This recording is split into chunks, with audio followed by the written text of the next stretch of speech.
Annie Carney, Teaching and Learning Specialist, Box Hill Institute.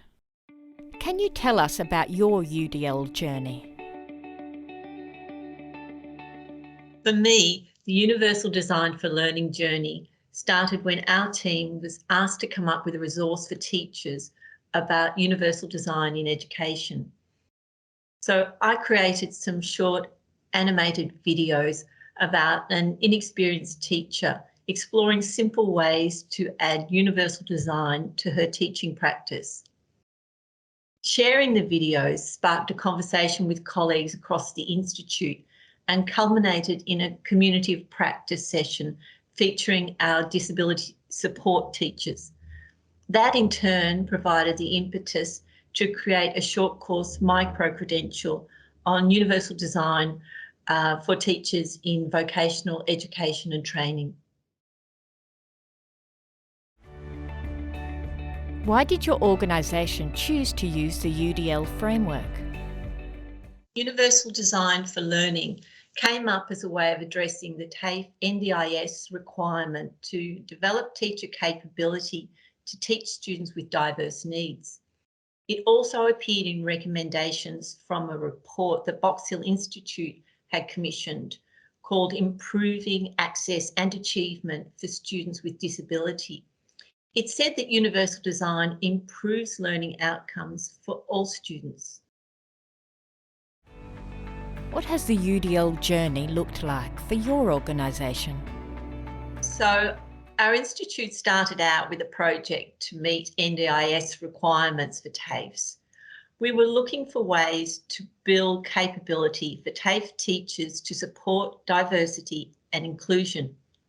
We introduced Universal Design for Learning to our Teaching Excellence community of practice and developed that into a micro-credential to grow a cultural shift across the Institute. What has worked well for your organisation in adopting UDL approaches? As an organisation, Box Hill Institute is open to transformation, and we felt really well supported by management.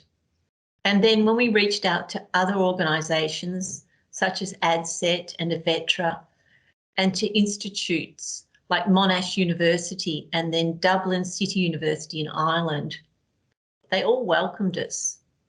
We were able to learn from the experience of those who were further along the path than we were in implementing universal design. We started forging relationships. What have been the most significant challenges and how did you address them? We thought that a cultural shift across the Institute was going to be one of our biggest challenges. We didn't realise that there were already many teachers and faculties implementing universal design practices in their courses and in their teaching, but it was happening in silos.